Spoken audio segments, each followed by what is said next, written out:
cette affaire dont on vient de vous parler, l'affaire Garcia, ce qu'elle elle est intéressante aussi parce que elle remontre d'une distribution des cartes au niveau médiatique. On voit que désormais, il y a un organe majeur de propagande. Vous le savez, on vous décrit ça. Ils ont assumé, ils ont joué ce rôle pendant la campagne et c'est encore pire depuis, qui est donc Fox News.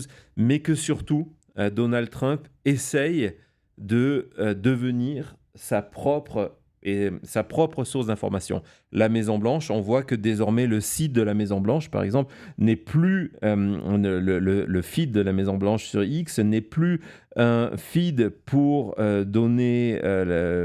pour partager les informations sur l'actualité présidentielle, mais c'est un site de propagande. C'est devenu un feed de propagande où on attaque, on ment et on attaque les ennemis politiques comme le serait un média pro-Trump. Donc la volonté est vraiment, en plus en bénéficiant du soutien de X, du soutien désormais de Facebook, permet l'utilisation du feed de Facebook pour publier des fake news. Hein, c'est devenu, il n'y a plus de censure. Donc désormais, soyez extrêmement prudents lorsque, surtout, je parle à vous, amis du Québec, amis du Canada, avec les élections qui arrivent. En ce moment, il y a énormément de fake news sur l'actualité canadienne, sur Facebook. C'est autorisé, hein, c'est nouveau. C'était quelque chose de demandé par Donald Trump. Et donc, il y a cette volonté de créer sa propre chambre d'écho, créer son propre média. Et face à ça, l'idée, comme n'importe quel régime totalitaire, c'est de devenir un média d'État et qu'il n'y en ait pas d'autre en face. Et donc, il y a une volonté très forte de la part de Donald Trump de vouloir museler au mieux, voire interdire les autres médias pour qu'il n'y ait plus qu'une seule version de l'information.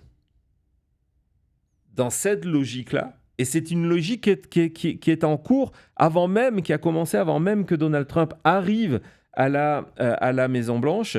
Dans la période de transition, on a vu que ces équipes ont obtenu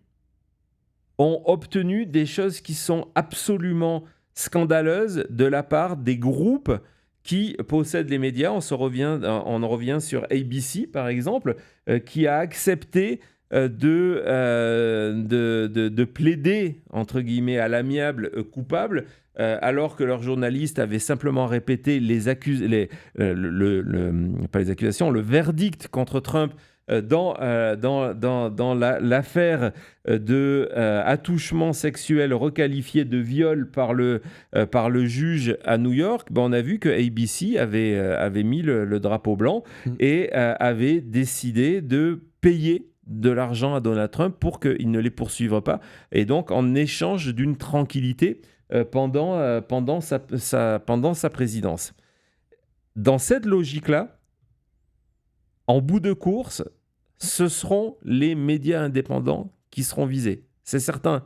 Ça ne peut pas se passer autrement. Si Donald Trump arrive à mettre en vigueur, si Donald Trump arrive à faire que sa vision totalitaire du pouvoir devienne une réalité, après les médias conventionnels, il faudra s'attaquer aux médias indépendants parce qu'il n'y aura plus qu'eux qui seront là pour donner une information différente. On n'en est pas encore là. Pour l'instant, on en est dans cette période de se dire comment on fait lorsqu'on est Donald Trump, lorsqu'on est président des États-Unis, lorsqu'on a ce pouvoir, comment on fait pour faire flancher les groupes pour que, au mieux, ils cessent de me critiquer, au pire, il cesse d'exister. On va ouvrir le dossier justement de Carr, Thomas, parce que c'est un dossier extrêmement intéressant. Et on va voir hier, avant de rentrer dans le cœur de ce dossier-là, on va regarder ce message de Stephen Miller. Il y a 2 jours, qui s'attaquait à CNBC et CNN. Vas-y Thomas, montre-le nous. Pour leur traitement justement de l'affaire Garcia. Alors ça, c'est des mécanismes habituels. C'est-à-dire qu'il y a un premier tweet. Le tweet vient de Stephen Chung, qui est un des responsables de la communication de Donald Trump. C'était un des gars qui était responsable de sa communication pendant la campagne, où il attaque un média.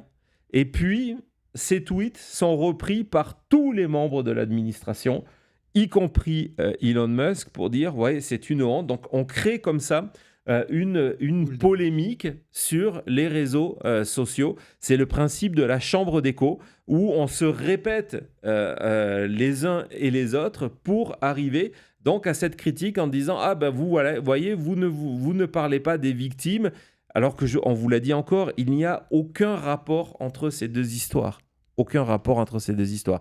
Donc, on attaque CNN, on attaque MSNBC, et on arrive au point où, d'un coup, il y a ce message sur ce sujet de Carr qui s'en prend au groupe. Donc, le groupe s'appelle Comcast. C'est le groupe qui est propriétaire de MSNBC. C'est Warner qui est propriétaire de CNN. Et vous allez voir donc ce tweet. Donc, on fait du retweet, de retweet, de retweet. Vas-y, Thomas. Ça arrive. Le cas Comcast arrive.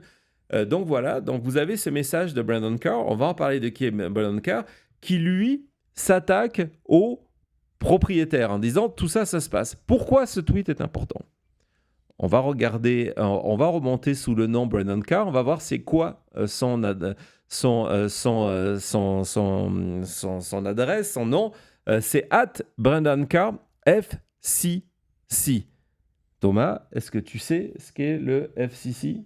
Oui, c'est le Federal Communications Committee ou oui, en tout cas c'est exactement. Ok, voilà, parfait. C'est le groupe fédéral, c'est l'organisme fédéral qui s'occupe de tout qui est télé, radio aussi, je crois. De tout ce qui est sur les ondes. Voilà, exactement. C'est un groupe qui est apolitique, normalement. Depuis très longtemps. Qui existe depuis des années. Il est en charge, entre autres, la distribution, c'est extrêmement important ce que je vais vous dire, des licences. C'est le FCC qui décide si vous pouvez avoir, un petit peu comme l'ARCOM en France, un petit peu l'équivalent de l'ARCOM, si vous voulez. Et c'est un groupe qui est apolitique dans le sens où il y a 6 membres, et on l'a vu plusieurs fois. Ces 6 membres, il y a toujours 3 et 3. 3 qui sont républicains, 3 qui sont démocrates, et la plupart du temps, c'est des républicains plus ou moins modérés. Évidemment, ces dernières années, ça a changé. On va revenir, garder donc cet exemple en tête et garder donc Brandon Carr. On va revenir ce qui est à l'origine de ma volonté de faire ce travail-là, et de vous faire ce sujet-là. Il y a quelques jours, pendant le week-end, après la diffusion de 60 Minutes sur CBS, Donald Trump attaque 60 Minutes actuellement et demande 20 milliards de dollars de dédommagement parce qu'il estime que le montage d'une séquence de Kamala Harris pendant la campagne a été fait pour lui faire perdre l'élection. C'est du grand n'importe quoi. Il faut que bien vous compreniez, c'est juste des excuses pour mettre cette pression sur CBS en disant voilà, si vous ne payez pas, regardez où ça peut aller. Si vous allez contre ma volonté, regardez jusqu'où ça peut aller. Et donc, cette semaine, vas-y Thomas, on apprenait lundi, le 14, que donc il y avait des menaces de Donald Trump contre CBS pour une punition substantielle. On va avancer là-dedans. Donc on voit que ça a été pris de partout. Et dans la punition substantielle, Donald Trump Je vous rappelle qu'en tant que président des États-Unis, il n'a pas ce pouvoir-là. Ce n'est pas prévu, même s'il le souhaite, bien évidemment. Ça serait son rêve de pouvoir avoir droit de vie et de mort sur les médias américains. Et donc, c'est de dire qu'ils viennent de passer la veille, le dimanche soir, le dimanche 13, deux sujets 60 Minutes. Pour celles et ceux qui ne connaissent pas, c'est une émission d'enquête un petit peu comme Envoyé spécial. Envoyé spécial, c'est inspiré de 60 Minutes d'ailleurs pour exister. C'est la première ça existe depuis des décennies et c'est la première émission d'information aux États-Unis. Et donc, il demande, après les deux derniers sujets, un sur le Groenland et deux sur l'Ukraine, que CBS perde sa licence. Donc vas-y, continue à avancer dans l'exploration de cette histoire-là. Et donc, on explique qu'il a fait deux posts, on va vous les montrer, pour demander comme je vous le disais, suite à ce sujet sur le Groenland et ce sujet sur le conflit ukrainien, que CBS non seulement perde sa licence, mais en plus de ça, paye une énorme amende. On va basculer sur Truth Social, on va voir justement ces messages-là. Donc, il explique que c'est non seulement c'est eux qui avaient déjà menti. Tout ça, c'est faux. Hein, la totalité des images de l'interview de Kamala Harris a été partagée aux médias. Tout ce qu'il raconte est faux. Mais il en termine en disant, voilà, ce sont des fake news. Et c'est terrible ce qu'ils ont fait ce soir. Et donc, vas-y, message suivant. Ils doivent perdre leur licence. Donc, perdre la licence, ça veut dire comme vous avez connu en France avec C8, donc le fait qu'ils ne soient plus diffusés. On parle de CNN et il dit, bon voilà, heureusement, j'espère que la FCC, donc la fameuse Federal Communications Commission, qui est désormais présidé par le hautement... Alors, vous savez, quand il fait des compliments, Donald Trump, c'est que... Corée du Nord, ça... Voilà, il a une idée derrière la tête. Ouais. Le hautement respecté Brandon Carr va imposer les amendes maximum et la punition maximale, qui est ce retrait le retrait de la licence pour leur comportement qui n'est rien d'autre que illégal, qui ne respecte pas la loi. D'ailleurs, c'est toujours, ça me fait rire, même si c'est terrible, la manière où Trump essaie à chaque fois d'imposer ce qu'il veut. Comme tu as dit, c'est la formule. Il y a le compliment, il y a d'abord ce qu'il veut, le résultat. They should lose their license. Ouais. Et après, il fait comme si c'était pas son idée. Ah, ben j'espère que Brandon Carr impose le maximum. Il dit pas ce que c'est, mais il vient juste de demander qu'ils perdent leur licence. Mais bon, maintenant, ce sera Brandon Carr, le hautement respecté. Donc voilà, cette formule à chaque fois. Exactement. Et pour vous montrer ce qui rend fou, en fait, pour faire une petite parenthèse, ce qui rend fou Donald Trump, je vais vous montrer le dernier scoop de CBS sur la FDA, donc, qui est l'organisme en charge de la mise en marché de tout ce qui est médicaments aux États-Unis. Et vous allez voir donc CBS hier, c'est ce genre de scoop qu'ils ont sorti, que sous Trump, et que Trump ne veut absolument pas, que sous Trump, la FDA va arrêter ses inspections liées à la sécurité alimentaire. C'est-à-dire tout ce qui est E. coli, salmonelle, etc., etc.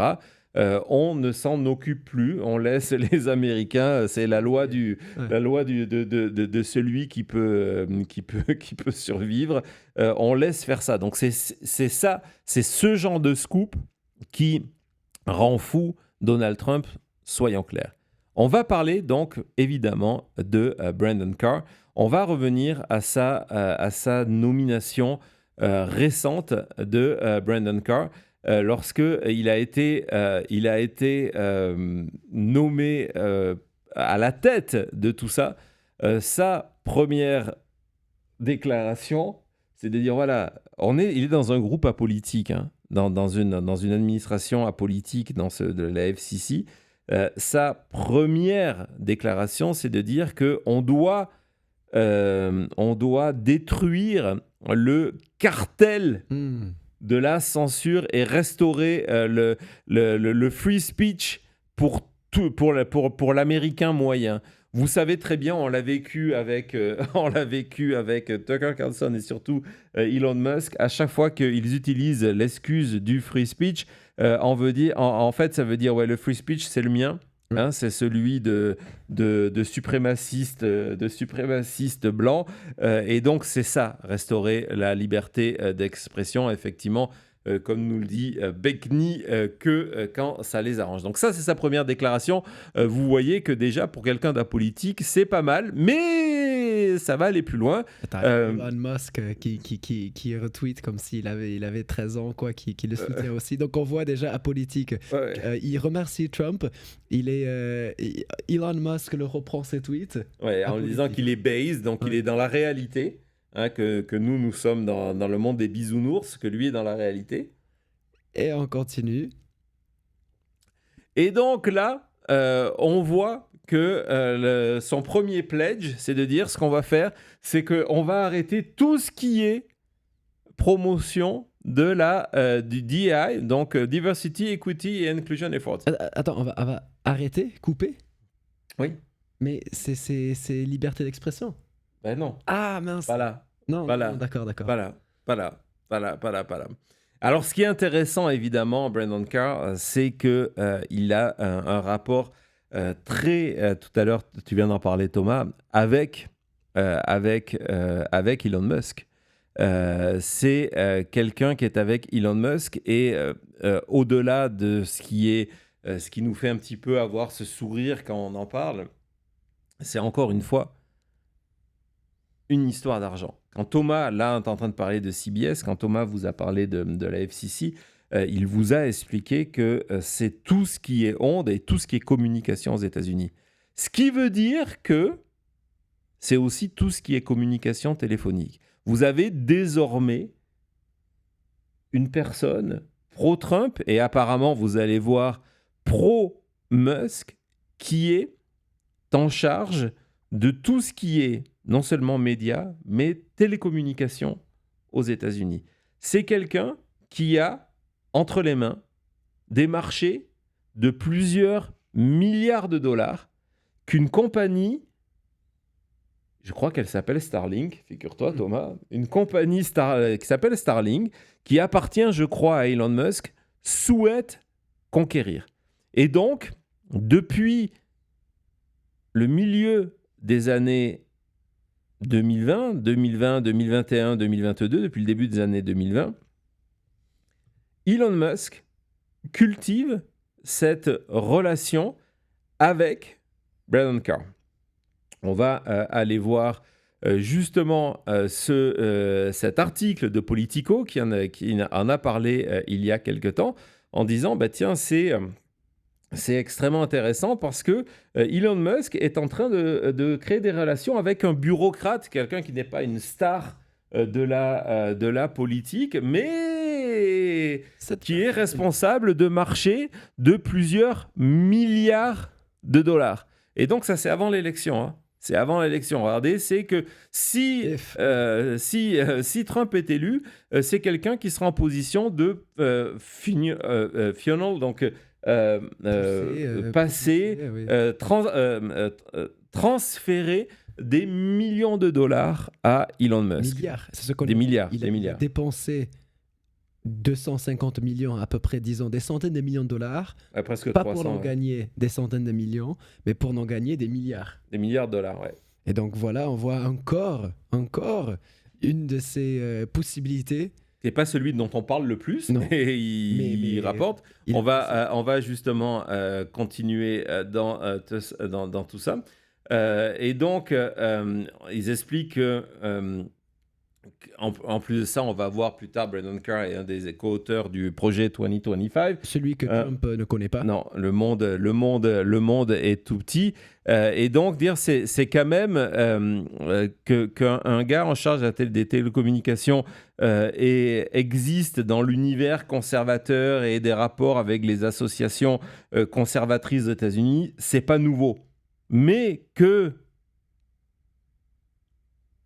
cette personne-là crée des relations avec quelqu'un qui a besoin de lui, non seulement c'est nouveau, mais c'est de la corruption. Vas-y, on avance dans cet article de Politico. Donc vous voyez, c'est un article qui date du mois d'octobre. Vas-y Thomas, je te laisse. On parle de comment Elon Musk a commencé une relation avec un républicain qui pourrait lui ouvrir des possibilités de cash énormes pour Starlink, et que ce n'est pas Trump. C'est important, encore une fois, de souligner ça, le fait que Trump n'est pas en charge de cette commission et que c'est quelque chose de séparé de la présidence. Ouais, on va faire juste une petite parenthèse, c'est pour ça que je t'avais laissé la parole là tout de suite. C'est que le sénateur Van Hollen est de retour aux États-Unis, est à l'aéroport, il vient de faire sa conférence de presse et il explique que Fox News vient de couper la conférence de presse de Van Hollen. Ils sont passés à autre chose. Ils ont dû trouver un athlète trans qui fait du frisbee en Australie ou un truc comme ça. Breaking news. Exactement, mais il vient d'expliquer qu'il a réussi à obtenir, lorsqu'on parle de vaguelettes, à ce que Kilmer Abrego Garcia soit transféré du SICOT, donc où il était, de ces camps d'internement, vers une prison normale où ses conditions sont meilleures. Voilà. Donc il a quand même réussi à faire ça. Donc encore une fois, l'importance d'agir. Voilà, je ferme la parenthèse. On retourne, mais je voulais vous partager ça. On retourne à Brandon Carr pour apprendre que depuis des années, Musk essaie de prendre des marchés via Starlink que l'administration Biden lui a refusé. Vous voyez, on parle d'une enveloppe complète de 42 milliards de dollars, d'un premier marché de 885 millions. Donc d'un coup, là, on comprend la motivation, comme tu le disais tout à l'heure, de Musk à placer de l'argent sur un candidat. On parle ici de milliards de dollars. Qui n'a pas réussi à passer pendant l'administration Biden, que le FCC, avant que Brandon Carr soit en charge, avait déjà refusé. Ouais. Voilà, c'est... Parce qu'en fait, il considère que le fameux Starlink de Musk, en bout de course, c'est quelque chose qui coûte plus cher aux consommateurs. Oui. Donc, il y a tout ce discours de liberté, etc. Mais dans la réalité, c'est quelque chose qui coûte plus cher aux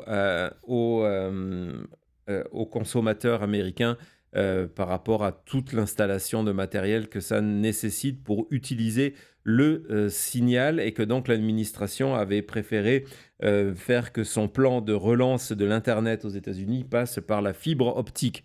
Vas-y, on continue. Et oui, l'exemple, c'est, vous en souvenez, on avait vécu ça pendant la campagne, au moment de l'ouragan en Caroline du Nord, où Musk avait donné gratuitement des accès à Starlink, mais ce qu'on a appris après, sauf que, vas-y. Sauf qu'en fait, c'est gratuit si vous payez $400 pour recevoir l'équipement. Donc voilà, et on voit aussi dans cet article que pendant ces tragédies-là, il y avait Carr qui postait des tweets, et comme le titre « Elon a réussi » ou « le FEMA a échoué ». Donc on voit vraiment pourquoi Elon Musk s'intéressait à Carr. Oui, ce qui est intéressant, tu viens de parler d'un tweet, parce que en fait, la relation Carr-Musk, elle s'est créée d'abord via des tweets. On remonte à 2022, où il y a ces premiers tweets entre Carr et Musk. Et donc, On En voit avril donc 2022. Donc, c'est au moment de l'achat de Twitter. Une des premières personnes à le féliciter, c'est Brandon Carr. Il est à ce moment-là, il est déjà membre de la FCC, mais il n'est pas encore le patron de la FCC. C'est Trump qui vient de le nommer. Et donc, ce qui est intéressant, c'est que tout de suite, il passe ça dans le cadre politique. Il va à la télévision, il va dans une émission sur Fox, bien évidemment, pour dire c'est une très très bonne nouvelle que Musk ait acheté Twitter, parce que Twitter est en train de devenir un repère de sales gauchistes, et donc il va rééquilibrer tout ça. Vas-y, on continue. Et donc, on voit que 2023. on est en 2023 et il commence à y avoir des réactions de Musk à des tweets ou qui parlent de Brendan Carr, où il félicite. Et vous savez que c'est la manière dont Musk fait pour mettre en avant, en tout cas le projecteur, sur les personnes qu'il a envie de mettre en avant. Que ces réponses-là, elles incitent ses abonnés à se renseigner sur Brendan Carr. Et évidemment, en 2024, alors là, ce qui a mis vraiment l'intérêt de tout le monde, c'est que Musk a commencé, on est le 1er juillet 2024, il a commencé à suivre Carr, et puis comme ce n'était pas suffisant, il a invité Carr à venir lui rendre une petite visite à Tesla. Super la photo. Ouais, super belle photo. Et c'est Carr qui pose tout ça. Et donc, c'est un message en disant voilà, que c'est le meilleur. Bon. Propagande. Et quand on parle de propagande, on va continuer dans ce repère-là. C'est lorsque le Brésil, je ne sais pas si vous avez cette affaire, pardon ? Maintenant, on répond directement. On a vu, c'est super intéressant de voir l'évolution de Elon Musk qui commence à s'intéresser à Carr, qui répond à des tweets qui parlent de lui, qui le suit officiellement sur X, et que maintenant, il répond directement à Brandon Carr publiquement sur X. Ouais, donc là, c'est le moment où le Brésil, c'est lorsqu'on vous dit que, par exemple, sur la question du Salvador, on ne va pas se mêler d'États souverains. Là, c'est la justice du Brésil, je ne sais pas si vous vous souvenez de cette affaire, qui avait interdit pour un moment Twitter X au Brésil. Ouais. Et là, Brandon Carr, lui, il avait fait une lettre officielle en disant non, mais vous ne devez pas faire ça, vous violez vos propres lois, etc., etc. Et Musk s'en était félicité. Merci. Et puis, vu qu'on est toujours dans quelque chose d'apolitique, les deux avaient aussi échangé contre Kamala Harris. Donc là, vous voyez, on est toujours au mois de juillet. C'est vraiment passé beaucoup de choses au mois de juillet. Et donc, c'est Brandon Carr qui attaque justement Kamala Harris sur ce fameux plan de fibre optique, alors que Musk préférait que tout ça se passe par Starlink. Et résultat, Elon Musk dit « Ouais, merci beaucoup, c'est un niveau d'incompétence et de gaspillage, etc. etc. » On retourne à notre histoire. Et donc, vous avez, si on revient au départ de tout ça, vous avez Donald Trump, ne l'oublions pas, qui, comme vous l'a souligné Thomas, fait un tweet où il dit « Il faudrait retirer leur licence, mais je fais confiance à le très honorable et énormément respecté Brandon Carr pour prendre la meilleure des décisions. » On se rend compte que Brandon Carr, donc, c'est quelqu'un qui est proche de Musk. On se rend compte aussi que Brandon Carr, je vais vous montrer, est auteur d'un chapitre dans le projet 2025. Donc, c'est quand on vous explique qu'il n'y a pas de rapport entre Trump et le projet 2025. C'est encore une fois quelqu'un du projet 2025 qui a été choisi par Donald Trump. Et son chapitre, je suis allé le lire. Je vous ai sélectionné donc un extrait. Donc voilà, c'est la première page, donc où il décrit cette réforme de la FCC. Donc déjà quelqu'un qui est publié dans le cadre du Project 2025. L'idée qu'il est apolitique, vous pouvez vous asseoir dessus. Et un des extraits de son chapitre sur la réforme de la FCC, s'il devenait président, entre-temps il est devenu président, c'est de dire qu'il faut contrôler Big Tech, ce qui se passe par la menace actuellement, promouvoir la sécurité nationale. Ah, ça, Le rôle des médias, c'est de promouvoir la sécurité nationale. Et puis, Unleash Economic Prosperity, ça je Celui-là, il sais. fait toujours plaisir. Oui, il fait plaisir, mais je ne sais pas comment tout ça est possible. Donc, on en revient. Donald Trump suggère quelque chose, dit c'est pas moi qui vais décider. Hein. Il y a une institution qui est en charge de tout ça, et en plus de ça, elle a quelqu'un de hautement responsable qui non seulement va s'occuper du dossier de CBS, mais on l'a vu, il veut s'occuper du dossier Comcast. Et donc, il y a des conflits d'intérêts avec Elon Musk, qui est membre du projet 2025 et puis qui est devenu une star. On va voir ce tweet de Benny Johnson qui se félicite. Donc, c'est à la Maison-Blanche. C'est Benny Johnson qui est un influenceur MAGA.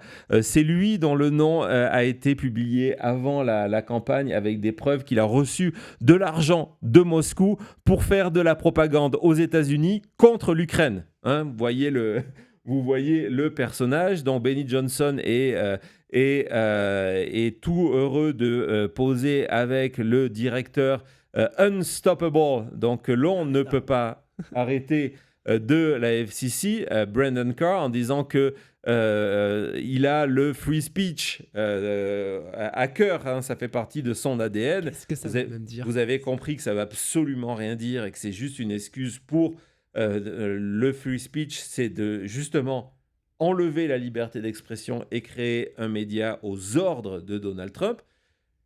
On continue. Attention Annie. Alors là, je vous préviens, le chat, c'est le moment. What a legend. Quelle légende. Quelle légende. C'est le moment où tout ça part en vrille. Accrochez-vous. C'est le moment où tout ça part en vrille. Deuxième photo. Encore. Et donc, Benji Johnson est complètement en admiration en disant mais est-ce que vous imaginez quel niveau Brandon Carr a? Et il y a cette photo. Le style. Il y a cette photo et on voit que notre directeur de la FCC, hautement respecté et apolitique, a une broche Donald Trump à la boutonnière. Et on va retourner dans le premier tweet. Vous allez voir, c'est pas quelque chose qui a été rajouté sur la photo. On le voit aussi là. Donc du coup, on a demandé à la Maison-Blanche s'ils demandaient aux membres du cabinet de porter ces broches à la gloire de Donald Trump. Hein, vous en avez. Histoire, on va leur demander. Donc ils ont dit non, pas besoin. Non, on demande rien. Mais s'ils décident d'en porter un, c'est pour montrer leur soutien au plus grand président de l'histoire des États-Unis. C'est la réponse officielle de la Maison-Blanche. C'est la réponse officielle. Sincèrement, si on vous disait que c'était la réponse officielle de la Russie, de la Chine ou de la Corée du Nord, ça passerait. Donc voilà, donc là on est à 100% dans le culte de la personnalité. C'est pour ça qu'il est hautement respecté et recommandé par Donald Trump. Oui, c'est la Corée du Nord, exactement tout le monde. Et ce qui est fou, c'est que vous me connaissez. Je ne me suis pas arrêté là. Je me suis dit, mais elle vient d'où, hein, cette broche en or maintenant mystère de cette broche en or pro-Trump. Et je ne suis pas allé très loin. Je suis resté devant l'ordinateur. Je suis tout simplement allé sur Amazon. Et vous voyez que vous pouvez acheter sur Amazon. Ça coûte que $7,99. Regardez, numéro 1 des ventes. Numéro 1 des ventes dans la catégorie. Ils ont des collections, des bonnes. Oui, et ce qui est fou, c'est qu'elle est vendue $8 sur Amazon, mais si tu vas sur eBay, où les gens la revendent, elle est vendue entre $20 et $50. Ah oui. Parce que, en plus, Brandon Carr, etc., etc. Mais ce qui est intéressant, c'est que je me suis tapé toute la page de Amazon du fameux Hill Spring Store, qui est le vendeur. pour découvrir que ce fameux store, il est où? Il est en Chine. Donc, c'est du Made in China, mais complètement à fond, parce que on est vraiment dans dans du grand n'importe quoi. Ouais, c'est pathétique. Donc voilà, vous avez la broche pro-Trump qui vient de Chine au moment où Trump a lancé sa guerre avec 245% de frais douaniers selon les produits. Mais c'est pas fini. Vas-y Thomas. C'est pas fini.